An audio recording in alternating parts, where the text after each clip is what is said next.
খুবই লো ছিল, এই জন্য একটু বেশি সময় ওয়েট করলাম। এবার শুরু করা যাক, কারণ আমার কলেজে পরীক্ষা ডিউটি আছে, সপ্তাহটা পুরোটাই পরীক্ষার ডিউটি। তো যত টাইম এদিকে কমবে ওদিকে বেশিক্ষণ পড়াতে পারবো না।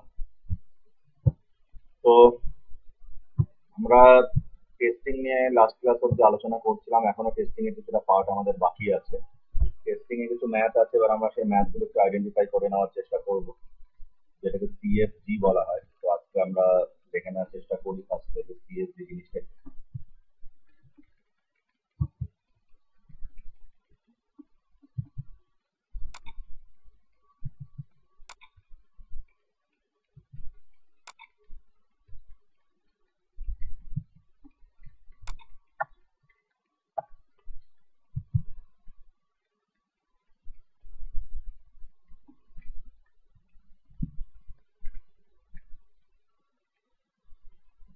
তো এবার সিএফজি শুরু হচ্ছে। সিএফজি কথাটা পুরো মানে হলো ক্রিয়েটিং ফ্লো গ্রাফ। তো যখন আমরা ফ্লো চার্ট করি সেখানে বেশ কিছু সিম্বলস আমরা ইউজ করি, যেগুলো ফ্লো চার্ট ডিজাইনিং টুলস বলা হয়। তো একটা আহ, যখন আমরা সিএফজি ডিজাইন করি সেখানেও আমাদের সিকোয়েন্স বোঝাতে চাইলে বা একটা ইনস্ট্রাকশন থেকে আরেকটি ইনস্ট্রাকশন কিভাবে আইডেন্টিফাইড হচ্ছে বোঝাতে চাইলে এইভাবে করা হয়।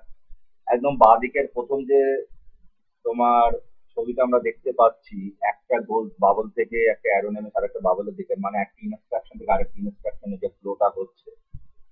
ধরো তুমি লিখেছো ইন্ট এ কমা বি কমা সি, পরের লাইনে লিখেছো প্রিন্ট এর এন্টার টু নাম্বার, তাহলে প্রথম ইনস্ট্রাকশন থেকে পরের ইনস্ট্রাকশনে ফ্লোটা গেছে। তো এগুলো বোঝাতে চাইলে এরকম বাঁদিকের সিম্বলটা ইউজ করি আমরা। যদি চেক হয়, উপরে কন্ডিশন চেক করতে যদি ট্রু হয় তাহলে বাঁদিকে নামবে, ফলস হলে ডান দিকে নামবে, দেন শেষ তো একটাই হয়। তাহলে ইফটাকে এখানে এইভাবে আইডেন্টিফাই করা হয়। লুপে হোয়াইল লুপের ক্ষেত্রে আমরা কি জানি, কন্ডিশন চেক হলে ভিতরে গিয়ে কাজ হয়, দেন আবার ঘুরে আসে। তাহলে বারবার করে যতক্ষণ অব্দি কন্ডিশন চেক হতে থাকে ঘুরতে থাকে, লাস্টে ফলস হলে বেরিয়ে চলে আসে। তো যে কোনো লুপে বেসিক্যালি এইভাবেই হবে। আর আনটিল লুপ মানে কি, আগে কাজ হয়, তারপর তোমার চেক হয় কন্ডিশন, দেন ফাইনালি শেষ হলে বেরিয়ে আসে। আনটিল আর হোয়াইল, আনটিল হচ্ছে ডু হোয়াইল লুপের কপি। আর লাস্টে সুইচ কেস, সুইচ কেসে মাল্টিপল অপশন থাকে, তাহলে উপরে কেস চয়েস হচ্ছে মানে আমরা সুইচের কন্ডিশনটা দেখছি, তাহলে যে কেসটা ট্রু হবে সেই কেসে যাচ্ছে, ফাইনালি শেষ তো একটাই হয়। তবে সবার আগে এই নোটেশন গুলো একটু দেখে নেয়, এগুলোকে বলা হয় তোমার ফ্লো গ্রাফ নোটেশন। কোনো কোশ্চেন থাকলে করে নেবে।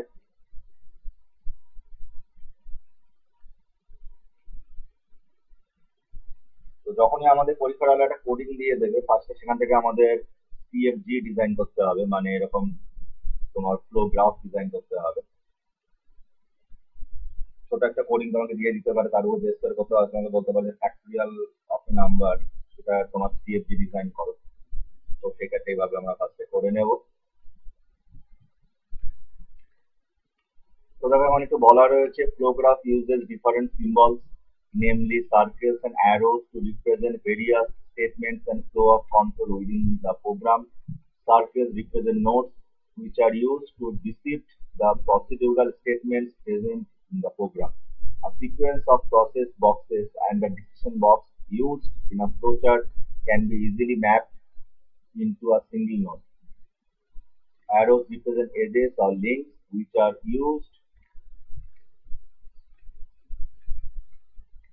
so used to receive the flow of control within the program. তো এইভাবে জিনিসটা আমরা আইডেন্টিফাই করি। তো সবার আগে এখানে ফ্লো চার্ট আর তোমার ফ্লো গ্রাফের ডিফারেন্সটা তোমার একটু দেখানোর চেষ্টা করা হয়েছে। দেখো বাঁদিকে একটা ফ্লো চার্ট, সেখানে আমরা অলরেডি জানি কোনো কাজ করতে গেলে সেটাকে বক্স দিয়ে করতে হয়, কন্ডিশন চেক করতে গেলে ডায়মন্ড হয়। আর ইনপুট আউটপুট নিতে গেলে সেটাকে আমরা তোমার কিছুটা তোমার সামান্তরিক দিয়ে আইডেন্টিফাই করি বা নম্বর। তো এখানে ইনপুট আউটপুটটা আসল ফ্যাক্টর না, আমরা মেইন স্টেট গুলো এখানে দেখাচ্ছি বেসিক্যালি। তো এখানে দুটো জিনিস হয়, একটাকে বলা হয় এজ নোড, আমরা দেখতে পাচ্ছি, এর সাথে সাথে হচ্ছে রিজন। রিজন রিজন জিনিসটা কি সেটাকে দেখে নেওয়ার চেষ্টা করি ভাষা ডেফিনেশনটা। দেখো কি বলা রয়েছে, it is necessary for every edge to end in a node irrespective of whether it represents a procedural statement in a flow graph. The area bounded by edges and nodes is known as a region. ঠিক আছে, তো এই রিজিয়নটা আমাদের জানানো দরকার পড়ে। যেমন ধরো উপরে তোমরা দেখতে পাচ্ছ, যেমন R1 থেকে একটা কন্ডিশন চেক হচ্ছে, সেখান থেকে একটা মানে আমরা R2 মানে 4 অথবা 5 এ যাচ্ছি, সেখান থেকে আমরা 6 এ 5 চলে আসছে, এটাকে একটা রিজন হিসেবে আমরা আইডেন্টিফাই করতে পারি। ঠিক আছে, একইভাবে 2 নম্বরে কন্ডিশন চেক হচ্ছে, যদি ইফেন আলু কেস মানে R3 তে চলে আসে, সেখান থেকে R8 এ বেরিয়ে যাচ্ছে, তো এটা আরেকটা রিজন। তো তোমার পার্টিকুলার যখন এক একটা তোমার সেকশন তৈরি হয়, একটা যখন একটা লুপ হয় অথবা ইফ হয়, সেগুলো একটা রিজন হিসেবে আমরা আইডেন্টিফাই করতে পারি। এবার আমরা এখান থেকে ইন্ডিপেন্ডেন্ট পাথ ক্যালকুলেশন করার চেষ্টা করতে হবে। দেখো এখানে বলা হচ্ছে path to the program which specifies a new condition or a minimum of one new state of processing statement is known as an independent path. For example, in nested if statements, there are several conditions that represent independent paths. Note that a set of all independent paths within a program is known as its basis set. তো ধরো উপরের যে figure 6.5টাকে আমরা দেখতে পাচ্ছি, এই ছবিটার কথা বলা হচ্ছে, মানে রাইট হ্যান্ড সাইডের ছবিটা, যেটাকে সিএফজি ডিজাইন করেছি আমরা, সেখানে দেখো নাম্বারিং গুলো থাকে 1 2 3 4 5 6 7 8 9 এইভাবে এগিয়ে গেছে। তো এখান থেকে একটা পাথ পেতে পারে 1 থেকে 9 ফুল পাথ, মানে এটাকে P1 বলছি, মানে শুরু থেকে শেষ বোঝানো হলো। P2 তে কি বলানো হয়েছে, তাহলে P1 দেখো ফার্স্টে কি হচ্ছে 1 আর 9 নিয়ে তৈরি হচ্ছে, মানে 1 থেকে ডিরেক্টলি 9 তে বেরিয়ে গেছে। তো এটা একটা পাথ, যতগুলো পসিবল পাথ হবে। P2 তে বলেছে 1 2 7 8 1 9, তো এটাও দেখে নেওয়ার চেষ্টা করো। 1 থেকে 2 থেকে 7 গেছে, 8 গেছে, 8 থেকে ঘুরে আবার 1 এসেছে, 1 থেকে 9 এ গেছে। এরকম যতগুলো ইন্ডিপেন্ডেন্ট পাথ তৈরি হচ্ছে, প্রত্যেকটাকে আমরা আইডেন্টিফাই করি, যেখানে সেটাকেই বলা হচ্ছে তোমার ইন্ডিপেন্ডেন্ট পাথ। P3 কি বলেছে 1 2 3 4 6 8 1 9, তোমরা দেখতে পারবে উপরে গেলে, দেখো 1 থেকে 2 তে নামলো, 3 এ নামলো, 4 নামলো, 6 নামলো, 8 নামলো, সেখানে আবার 1 নেমে 9 এ আসবে, শেষ হবে 9 এ। তো আমরা সেভাবেই যাবো যতগুলো ইন্ডিপেন্ডেন্ট পাথ দেখা যাচ্ছে। আরেকটা হচ্ছে 1 2 3 5 6 8 1 9, তো এইভাবে আমরা এক একটা পাথ, যতগুলো পাথ পসিবল ততগুলোকে ডিজাইন করার চেষ্টা করব। তবে এখানে 4টে পাথ ছিল, সেগুলোকে আমরা আইডেন্টিফাই করলাম।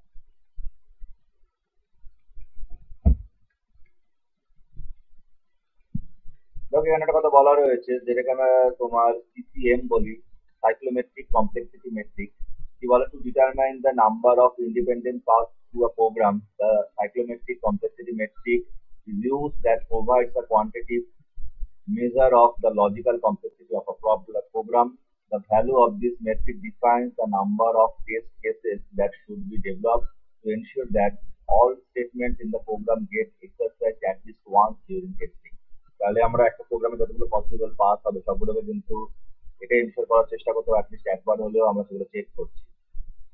তো এই আমাদের ফাইনালি টার্গেট হলো সিএফজি ডিজাইন করা, যে কোডিংটা দেওয়া আছে তার উপর বেস করে আমরা সাইক্লোমেট্রিক কমপ্লেক্সিটি অ্যানালাইসিস করব। তো এটা দুভাবে করা যায়। এখানে বলা রয়েছে ফার্স্ট তোমার পদ্ধতি, দেখো বলা রয়েছে cyclomatic complexity of a program can be computed using any of the following three method. তো দুটো রয়েছে মেইন পদ্ধতি, এখানে তিনটে বলা রয়েছে, আমরা তিনটেই দেখে নিই, যেটা তোমার ইচ্ছা হবে আইডেন্টিফাই করবে। দেখো ফার্স্ট কি বলা, by counting the total number of regions in the flow graph of a program. তাহলে যতগুলো রিজিয়ন আছে সেগুলো ফার্স্ট আমরা কাউন্টিং করব, করলেই আমরা সেই টোটাল নাম্বার অফ রিজিয়নটাকে বলা হচ্ছে তার সাইক্লোমেট্রিক কমপ্লেক্সিটি। তাহলে যদি উপরের অ্যালগরিদমটাতে দেখি আমরা 4টে তোমার রিজিয়ন আমরা আইডেন্টিফাই করতে পারছি। এখানে ফার্স্টে একটা রিজিয়ন হলো R4, একটা রিজিয়ন হলো R1, একটা R2, একটা R3, মানে যতগুলো আলাদা আলাদা তোমার ব্লক তৈরি হচ্ছে সেগুলোকে আমরা একটা রিজিয়ন বলছি, তাহলে এটার আমরা সাইক্লোমেট্রিক কমপ্লেক্সিটি বলতে পারি 4। নেক্সট হলো CC equal to E minus n plus 2। CC বলতে cyclomatic complexity of the program বোঝানো হচ্ছে, ওটাই আমরা বের করছি। E মানে the number of edges in the flow graph and the number of nodes in the flow graph. তাহলে উপরে এসে দেখতে পাচ্ছি আমরা টোটাল যতগুলো লাইন আছে যদি আমরা ক্যালকুলেশন করি, আর যতগুলো নোড আছে, তো নোড নাম্বার আমরা ক্যালকুলেশন করেছি, টোটাল 9টা নোড আছে। এবার প্রত্যেকটা নোডের মধ্যে যে লাইনটা সেটাকে এজ বলা হচ্ছে, কিন্তু কাউন্ট করো, দেখো টোটাল 11টা আমরা নোড দেখতে পাচ্ছি। দেন আমরা এই নোড আর তোমার এজ ক্যালকুলেশন করে এই ফর্মুলায় বসিয়ে দিই -n + 2, তাহলে সেখান থেকে আমরা রেজাল্ট পেয়ে যাবো, একই রেজাল্টই হবে, আমরা কোড পাচ্ছি আমরা। তো এটা সব থেকে বেশি ইউজ হয়, কিন্তু কারণ আপনি রিজন ক্যালকুলেশন করতে গেলে ভুল হতেই পারে।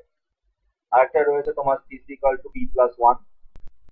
এখানে P হল the number of predicate nodes in the flow graph. তাহলে টোটাল এখানে প্রেডিকেট নোট 3টে রয়েছে। প্রেডিকেট নোট কাকে বলে এটা আমাদের জেনে নেওয়ার চেষ্টা করতে হবে। তার উপরে বলাই রয়েছে note that a node that contains a condition is known as predicate. ঠিক আছে, তো উপরে ফিগারে তোমার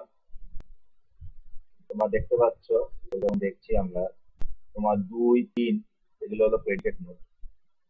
ঠিক আছে, কন্ডিশন চেক হচ্ছে, তাহলে প্রেডিকেট নোটের উপর বেস করে আমরা ক্যালকুলেট করতে পারি।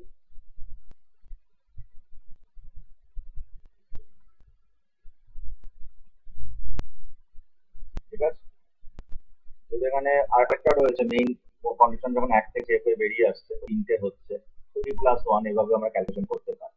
3টে পদ্ধতি তোমাদের সামনে রয়েছে যেভাবে আমরা সাইক্লোমেট্রিক কমপ্লেক্সিটি অ্যানালাইসিস করতে পারি। সবথেকে বেশি ইউজ হয় সেকেন্ড পদ্ধতিটা, মানে c = n e - n+2। তাহলে পরীক্ষার হলে একটা তোমাকে পুরো গ্রাফ দিয়ে দিতে পারে, অথবা একটা কোডিং দিয়ে বলতে পারে ফার্স্টে সিএফজি করো, দেন তোমার সিটি বের করো, মানে সাইক্লোমেট্রিক কমপ্লেক্সিটি। তো ফার্স্টে তোমাকে পুরো গ্রাফ আঁকতে হবে, সেখান থেকে তোমাকে সাইক্লোমেট্রিক কমপ্লেক্সিটি অ্যানালাইসিস করতে হবে। ঠিক আছে,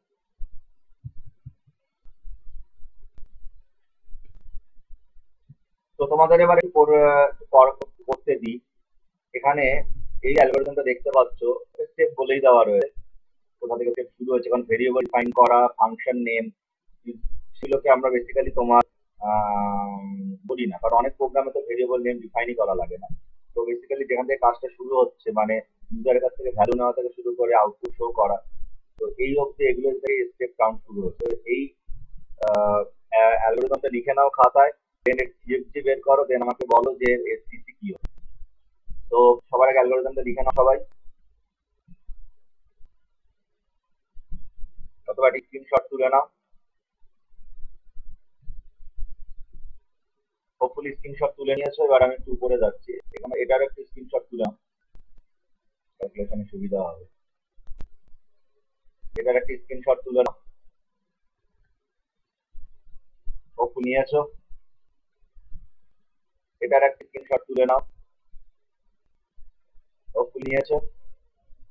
আর এই নিচের ফর্মুলাটা যেটা দিচ্ছে বের করতে পারো, একটা ভিজুয়াল গুলো ক্যালকুলেশন করে বের করতে হবে। আর একটা হলো যে তোমার c = e - n+2, ওই একটা ফর্মুলা, একটা c = p+1। তিনটে পদ্ধতি রয়েছে, তো যেটা ইচ্ছা তোমরা করতে পারো। এবার এই অ্যালগরিদমটার ক্ষেত্রে বের করার চেষ্টা করো তোমার সিএফজি কি হবে আর সিসি হবে, হয়ে গেলে চ্যাট বক্সে ডান। যদি কোনো ফার্দার কোশ্চেনটাকে করে নিতে পারো, আর নাহলে শুরু করো, হয়ে গেলে চ্যাট বক্সে ডান লিখবে না যে কিভাবে করা যেত। তো অলরেডি তোমার একটাই যেহেতু রেসপন্স পেয়েছি, তুমি ছবি তুলে গ্রুপে পাঠাও। আর তার সাথে সাথে আমরা এখানেই দেখে নেওয়ার চেষ্টা করি। তো ফার্স্টে আমরা যখনই পরীক্ষার হলে এরকম একটা অ্যালগরিদম দিয়ে দেবে, আমরা অনেক সময় স্টেপ দেবে না, আমরা স্টেপ গুলো কিভাবে আইডেন্টিফাই করবো সবার আগে এটা আমাকে বলো। স্টেপ গুলো আইডেন্টিফিকেশন আমরা বুঝতে পেরেছি কিনা।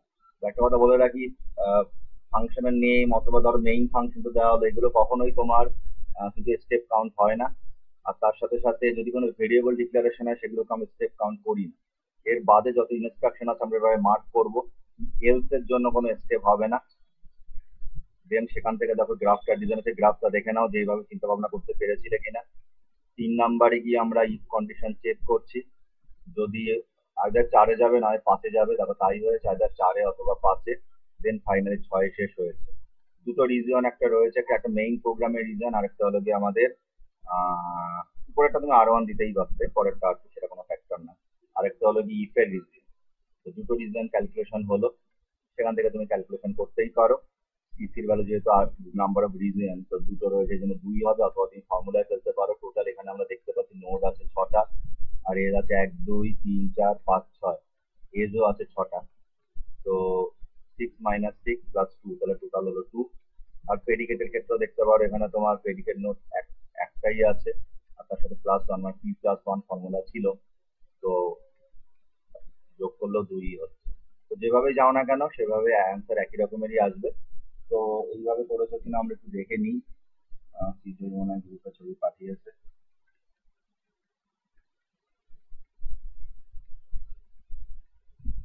তো দেখো ওর ক্যালকুলেশনের সাথে মিলে গেল, ছবি একদম মিলে গেছে। তো এইভাবে আমাদের পড়া উচিত ছিল। তো পরীক্ষার হলে কিন্তু এই ম্যাথ আসে। তো ফার্স্টে আমরা গতদিন যখন বলেছিলাম ম্যাথ শিখবো, আমরা হয়তো ভয় পেয়েছিলাম, দেখতে পাচ্ছি কঠিন কিছুই না। আমরা সব পাথ ক্যালকুলেশন করতে বলে কতগুলো পসিবল পাথ আছে, তাহলে ওইখানে দুটো পাথই গেছে, একটা 1, 2, 3, 4, 5। আর তাহলে 1 2 3 5 6, তাহলে আইদার ইস্ট রয়েছে, ইস্ট থেকে আইদার 4 হয়ে আমরা 6 আসতে পারি অথবা 5 হয়ে 6 আসতে পারি। তো 5 ক্যালকুলেশন আমরা করতে পারি, কোনো অসুবিধা নেই। তো এই ছিল মোটামুটি আমাদের সিএফজি। হোপফুলি বুঝলাম কোয়েশ্চেনে যতগুলো সিএফজি আছে ক্যালকুলেশন করবো। অনেক সময় গ্রাফ ম্যাট্রিক্স ডিজাইন করতে দেয়, তো আমরা এর আগে অ্যাডজাসেন্সি ম্যাট্রিক্স ডিজাইন করা শিখেছি, সেই জিনিসটাকেই বলা হয় তোমার গ্রাফ ম্যাট্রিক্স। কার সাথে কার পাথ আছে সেগুলো আইডেন্টিফাই করতে হয়, ঠিক আছে? তো যদি আসতে, তাহলে প্রত্যেকটি এজের উপর একটা করে নাম্বারিং আমরা করবো, কার থেকে কার ভিতরে পাথ আছে সেটাকে ক্যালকুলেশন করবো। যেমন দেখো এখানে 1 থেকে নিয়ে 2 এর ভিতরে রয়েছে এ, এই জন্য 2 আইডেন্টিফাই করলাম। 1 থেকে নিয়ে 3 এর ভিতরে রয়েছে বি, আইডেন্টিফাই করলাম। যেগুলো তোমার কোনো পাথ থাকবে না সেগুলো কাজে আমরা ফাঁকা রেখে দেবো, অথবা তোমার ইনফিনিটি বসাতে পারো তুমি। তো এইভাবে আমরা তোমার গ্রাফ ম্যাট্রিক্স ডিজাইন করতে পারি। তো গ্রাফ ম্যাট্রিক্স খুব বেশি আসে না,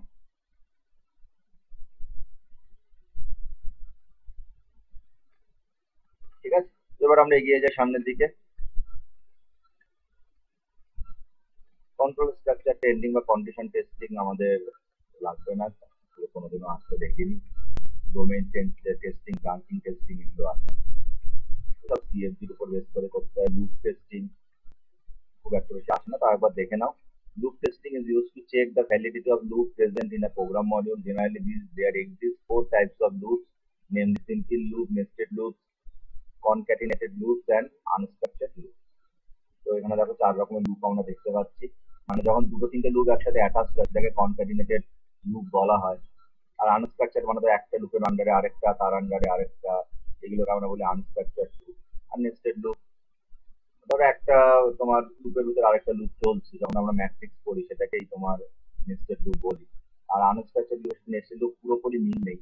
তো দেখো এখানে ডান দিকের ছবিটা দেখতে পাচ্ছি, ফার্স্টে একটা কন্ডিশন চেক হলো, একটা জায়গায় জাম্প করছে, তারপর বেশ করে একটা কাজ হচ্ছে, সেখান থেকে আবার ব্যাক করে আগের প্রোগ্রামে ব্যাক করে যাচ্ছে, মানে ফিক্সড কোনো স্ট্রাকচার নেই, সেটাকে বলা হচ্ছে আনস্ট্রাকচার্ড লুপ, ঠিক আছে? তো এইভাবে কাজ করে। এখানে মাঝখানে একটা দাগ হবে, কন্ডিশন চেক এখানে আসছে, দেন এনে মাঝখানে দাগটা একটু কেটে গেছে, একদম বাঁ দিকের ছবিটা সিম্পল লুপ। তো লুপ টেস্টিং করতে গেলে আমরা এভাবে কাজ করতে পারি। এখানে সিম্পল লুপ টেস্টিং কি করে হচ্ছে সেটা দেখে নাও একবার, কোনো কোশ্চেন থাকলে করে নাও।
তো হোপফুলি আমরা তোমার সিম্পল লুপ বললাম, নেস্টেড লুপ এবার একটু দেখে নাও।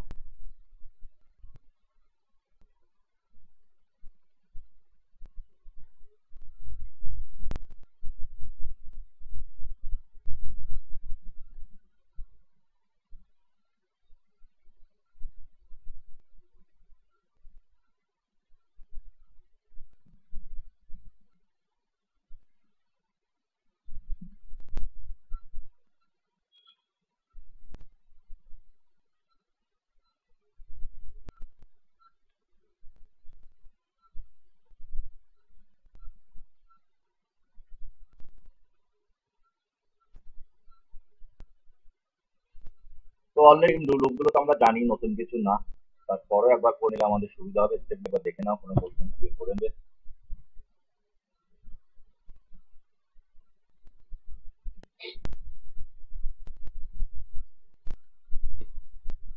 আগামী সকালের মাল্টিমিডিয়া ক্লাসটা একটু লেটে শুরু হবে, 9টা দিয়ে, কারণ যেহেতু তোমাদের তো এখন ক্লাস সাসপেন্ড রয়েছে কলেজ, কালকে একটা কোনো পরীক্ষা ডিউটি নেই, একটু লেটে শুরু করবো, তো 9টা দিয়ে জয়েন করে যাও সবাই।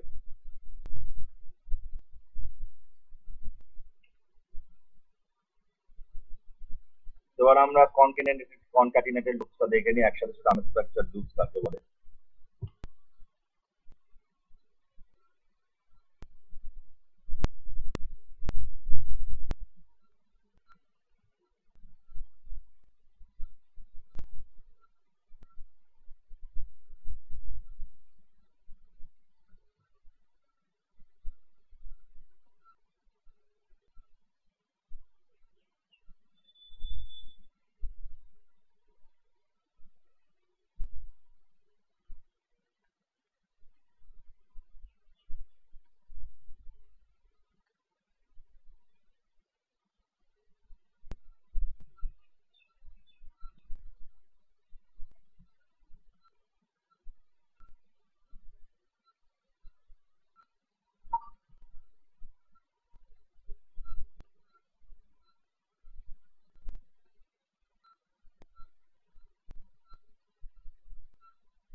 এবার আমরা এগিয়ে যাই সামনের দিকে। আরেকটা খুব ইম্পর্টেন্ট টেস্টিং রয়েছে, যেটাকে বলা হয় মিউটেশন টেস্টিং।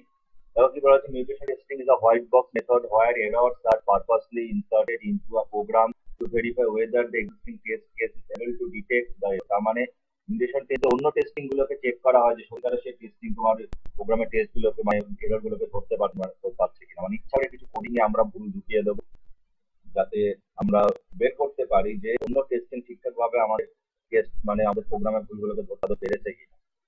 ঠিক আছে, তো যতটা দেখতে পাচ্ছি স্ক্রিন একবার করে নাও, কোনো কোশ্চেন থাকলে করে নেবে।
তো হোপফুলি আমরা পড়লাম, ফার্দার এ যাই। এখানে মিশন টেস্টিং এর ছবিটা দেওয়া আছে, একবার দেখে নাও কিভাবে কাজটা হচ্ছে। তো অলরেডি নানা রকমের টেস্টিং আমরা জানলাম, পরীক্ষার আয়োজনে টেস্টিং থেকে নানা রকমের কোশ্চেন আসবে। এবার আমরা এগিয়ে যাই।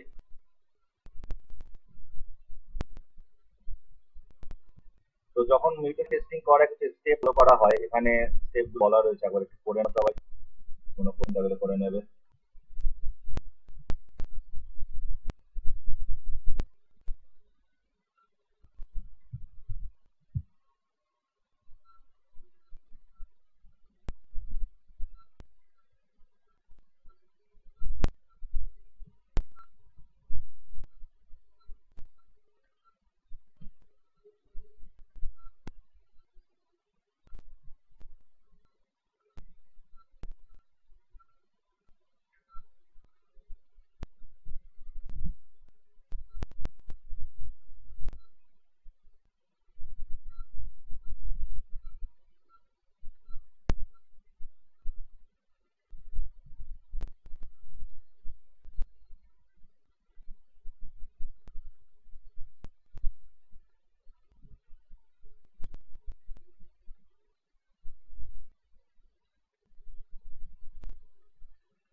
এগিয়ে যে সামনের দিকে, এবার আমরা আসছি মোস্ট ইম্পর্টেন্ট টেস্টিং, যেটা দিয়ে কোয়েশ্চেন আসে বরাবরই, এবং তোমরা অনেকে তোমাদের প্রজেক্টের ডকুমেন্টেশনে উঠেছে, যেটাকে বলা হচ্ছে ব্ল্যাক বক্স টেস্টিং। কি বলা হয়েছে দ্য ব্ল্যাক বক্স, অনেক সময় এটাকে ফাংশন টেস্টিং বলি। Check the functional joint and examine input and output data of the requirements. When black box testing is performed, all the sets of legal input and corresponding output should be known to the tester and not the internal logic of the program is to produce the output. Hence, determine the functionality of the produced for the given set of input or observed. মানে ইনপুটে ঠিকঠাক output পাচ্ছে কিনা সেটাই check করা হয়। Black box testing যেখানে coding সম্বন্ধে test করছে তারা কিছুই জানে না।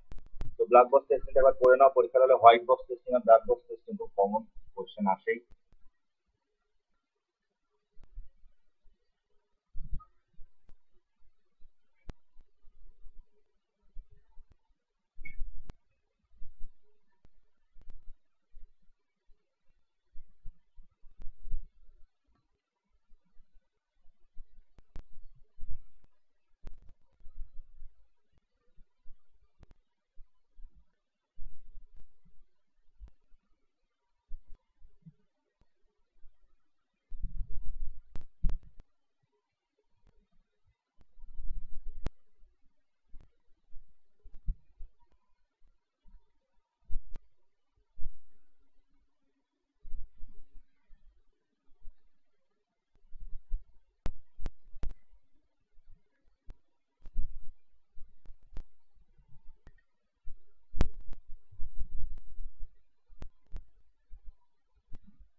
তো হোপফুলি আমরা ব্ল্যাক বক্স টেস্টিং কাকে বলে বললাম। এবার আমরা সামনের দিকে এগিয়ে যাই। তো ব্ল্যাক বক্স টেস্টিং কি কি এরর ফাইন্ড করতে পারে সেগুলো এখানে আইডেন্টিফাই করা হয়েছে। লিস্টটা করে একটু ডাবল দেখতে হবে আমাদের, যেটা আপনি দেখতে পাচ্ছ দেখে নাও, যেটা সমস্যা হবে সাথে সাথে কোশ্চেন করে নাও।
হোপফুলি আমরা পড়লাম, এগিয়ে যাই সামনের দিকে।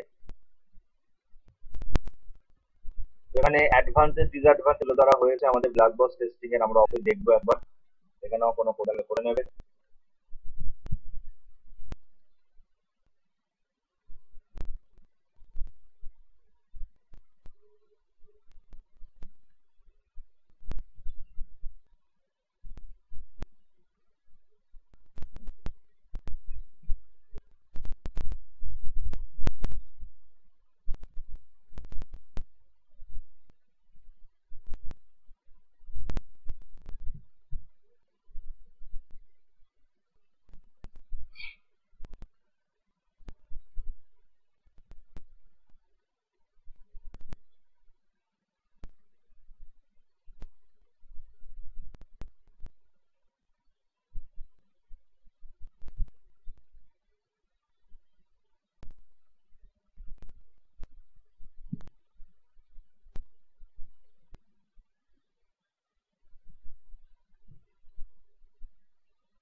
অনেকগুলি অ্যাডভান্টেজ ডিসঅ্যাডভান্টেজ আমরা পড়লাম, কারণ আমরা সামনে থেকে এগিয়ে যাই। তো ক্লাস টেস্টিং এর বেশ কিছু ক্যাটাগরি রয়েছে: equivalence, class partitioning, boundary value analysis and cause effect graphing. এগুলোতে কোশ্চেন আসে না, খালি ক্যাটাগরি গুলো একবার জেনে রাখো তাহলেই হবে।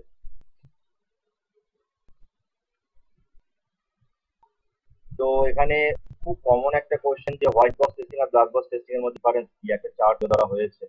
তো একবার সবাই চার্টটা দেখাও, কারণ পরীক্ষার ভেতরে খুব কোশ্চেন আসে, কোনো কোশ্চেন থাকলে করে নেবে। স্যার ইকুইভ্যালেন্স ক্লাস পার্টিশনিং কিন্তু একটা ইউনিক কোয়েশ্চেন ছিল দেখছিল। ছিল তার এখানে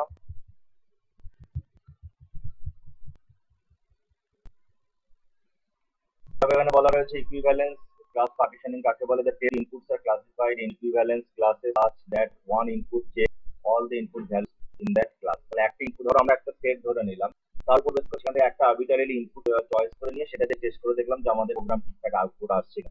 তার মানে ধরে নেবো তাহলে প্রোগ্রামটা সব ইনপুটের জন্য ঠিকঠাক আউটপুট দেবে। আর বাউন্ডারি ভ্যালু অ্যানালিসিস কি বলেছে? The boundary values of the equivalent classes are considered and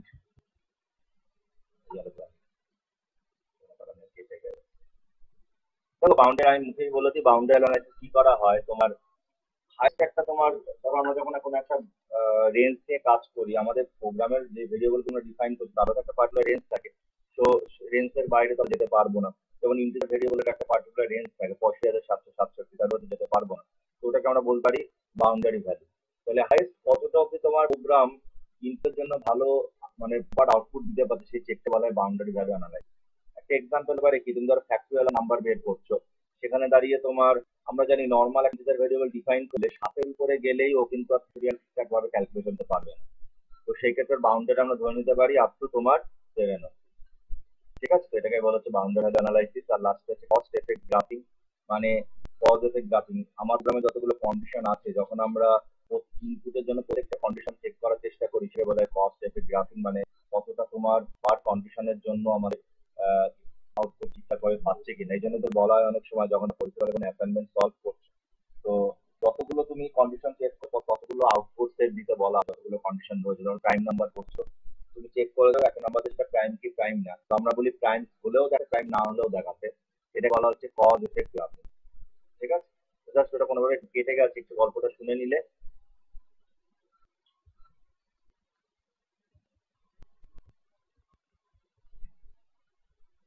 question solve করতে গিয়ে ধরো যেরকম কিছু টার্ম তো আসবেই, তো যেগুলো আমাকে তখন জানাবে আমাকে সলভ করে দেবো, চিন্তার ব্যাপার নেই। তো আর হোয়াইট বক্স টেস্টিং আর ব্ল্যাক বক্স টেস্টিংটা দেখে নাও, কোনো ফার্দার কোশ্চেন থাকলে করে নেবে।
হোপফুলি আমরা পেলাম।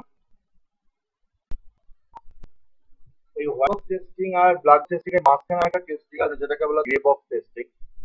তো দেখো এই বলা রয়েছে grey box testing technique is often defined as a mixture of black box testing and white box testing technique. তোমার যদি ব্ল্যাক আর হোয়াইট এই দুটো কালারকে মিক্স করো তাহলে এই কালার তৈরি হয়, সেটা সেভাবেই হয়েছে।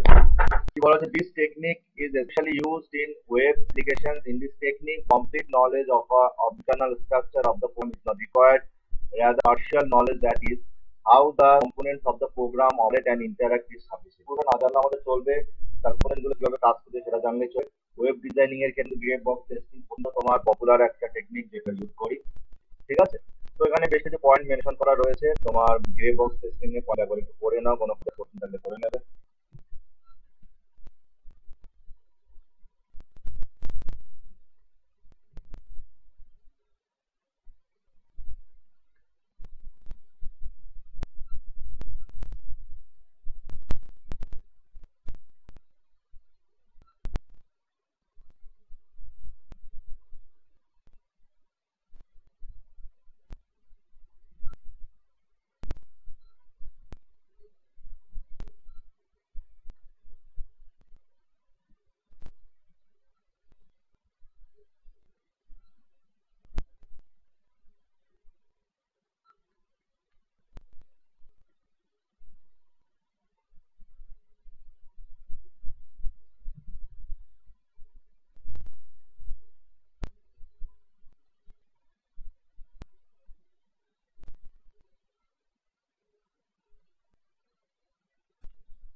হোপফুলি আমরা বললাম অবজেক্ট ওরিয়েন্টেড টেস্টিং, যখন আমরা কোনো একটা অবজেক্ট ওরিয়েন্টেড প্যারামিটার বেস করে কোনো একটা তোমার কোডিং ডিজাইন করার চেষ্টা করি, তখন অবজেক্টের যে প্রপার্টি গুলো রয়েছে সেগুলো আমরা যখন প্রপার্টিজ করার চেষ্টা করি সেটাকে অবজেক্ট ওরিয়েন্টেড টেস্টিং হিসেবে আইডেন্টিফাই করি।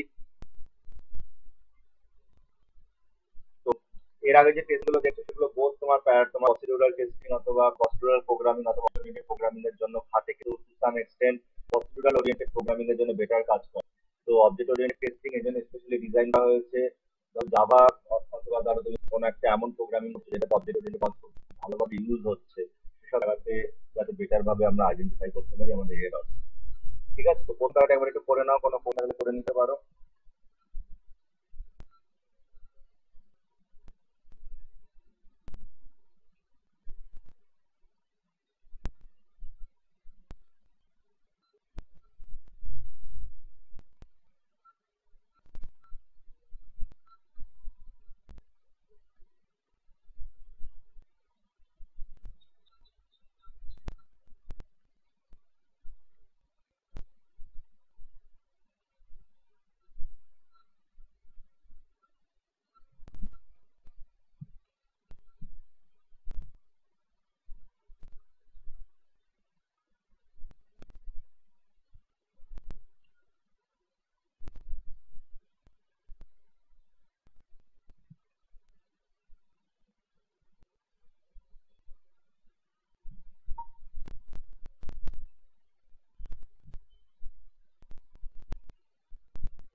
তো হোপফুলি বললাম, এবার আমরা সামনের দিকে এগিয়ে যাই।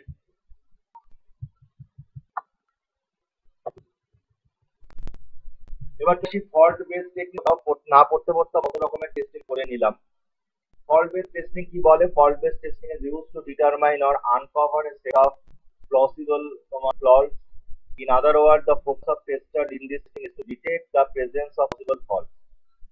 Fault-based testing starts by examining the analysis and design models of object-oriented software, as these models provide an idea of problems in the implementation of software.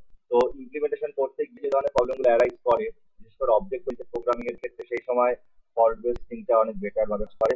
Domain testing আমরা এটাকে ইউজ করতে পারি। তো ফার্স্ট পার্ট একবার একটু পড়ে নাও, কোনো কোনগুলো করে নেবে।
তো হোপফুলি আমরা ফল্ট বেসড টেস্টিং করলাম। এবার আছে সিনারিও বেসড টেস্টিং। কি বলা হয়, scenario based testing is used to detect errors that are caused due to incorrect specifications and improper interactions in various segments of the software। তাহলে একটা সব মডিউল ঠিকঠাকভাবে কাজ করছে, কিন্তু প্রপার কমিউনিকেশন হচ্ছে কিনা।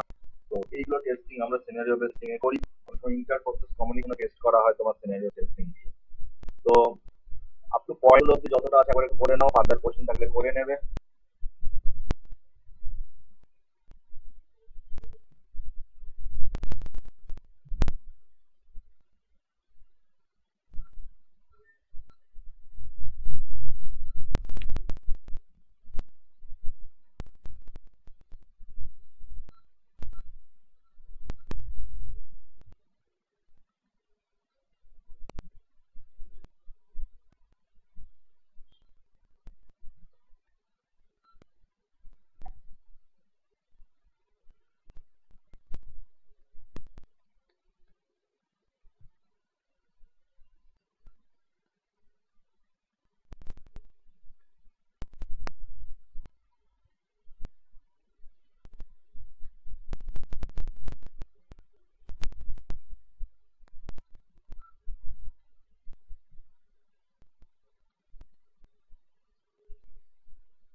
তো হোপফুলি আমরা দেখলাম, আমরা এগিয়ে যাই।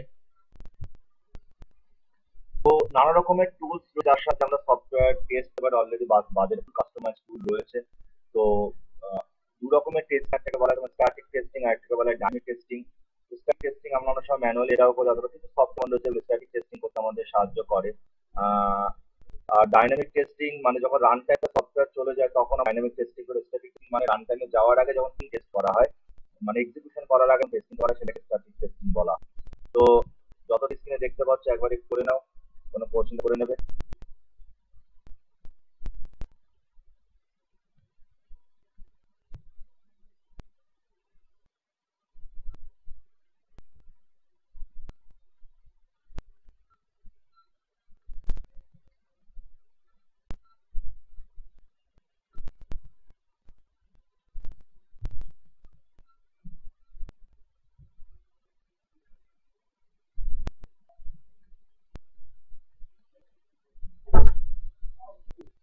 সবাই পড়ো ঠিকঠাক ভাবে, কোশ্চেন তাহলে করে নেবে।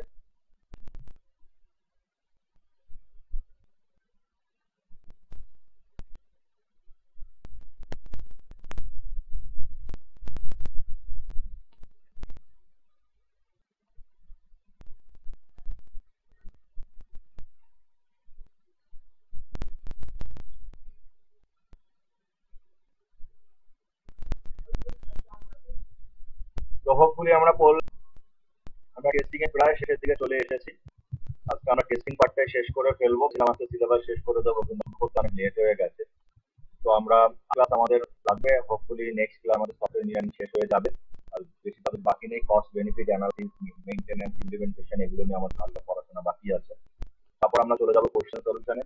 সেখানে করতে গেলে আমরা যে বেসিক সিলেবাসটা শেষ, সেখান থেকে 80% কোর্স কভার হবে, বাকি 20% কোশ্চেন সলভ থেকে। তো অলমোস্ট খুব ইম্পর্টেন্ট, তোমরা জানো অলরেডি, হয়তো অনেকে পড়া শুরু করে দিয়েছে, আমরা যারা করিনি তার এরপরে শুরু করবো। দেখো এটা কি বলা হচ্ছে, ডিবাগিং কাকে বলে অলরেডি আমরা জানি। On successful culmination of software testing being is performed, debugging is defined as a process of analyzing and removing the error. তাহলে টেস্টিং ক্ষেত্রে আমাদের এরর গুলো আইডেন্টিফাই করে দেয়, সেগুলোকে যখন আমরা কোডিং থেকে রিমুভ করি সেগুলো এটাকে বলা হয় debugging. Next it is considered necessary in most of the new developed software or hardware and in commercial products, personal application programs for complex products debugging is done at all the levels of the testing. আচ্ছা, আমরা তোমার cohesion আর coupling কি পড়েছো একটু বলো তো? Cohesion coupling হয়েছিল? তো ডিবাগিং এর প্রথমত তারা জাস্ট একটু পড়ে নাও, খুব ইম্পর্টেন্ট একটা টার্ম ডিবাগিং।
তো এগিয়ে যাই আমরা সামনের দিকে।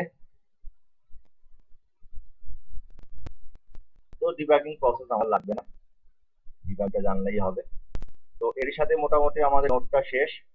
আমরা আজকে আর কন্টিনিউ করবো না, 9:30 বাজে প্রায়, তো আমাদের যেহেতু বেরিয়ে যেতে হবে, পরীক্ষা ডিউটি আছে। তো আমরা নেক্সট দিন আমাদের লাস্ট ক্লাসই হবে মোস্ট প্রবাবলি আমাদের সফটওয়্যার ইঞ্জিনিয়ারিং এর, সবাই অবশ্যই অ্যাটেন্ড করবে। এতদিন ধরে আমরা যা যা করলাম, যেটা থেকে যদি কোনো কোয়েশ্চেন থাকে সেগুলো আমাকে করে নেবে। প্যারালি আগামী দিন আমরা আরো নতুন টপিক যেগুলো আমাদের বাকি থেকে গেলে সেগুলো শেষ করে নেব। তারপর তোমরা কোয়েশ্চেন সলভ শুরু করবে, প্রত্যেকে যে কোয়েশ্চেনগুলো আটকাবে সেগুলো গ্রুপে পোস্ট করবে, সেগুলো আমি সলভ করবো। এবং তারপর থেকে যে ক্লাস হবে সেখানে সিআই শুরু হবে, মানে সিআই যে ক্লাসটা বড়, এই ক্লাসটা তো কন্টিনিউশন হবে। প্যারালি সফটওয়্যার ইঞ্জিনিয়ারিং এ তোমাদের যেখানে যা কোয়েশ্চেন আটকাবে এগুলো করতে করতে যাবে, আমি সলভ করতে করতে যাবো। তো এইভাবে আমরা বাকি প্রসেসটাও শেষ করবো।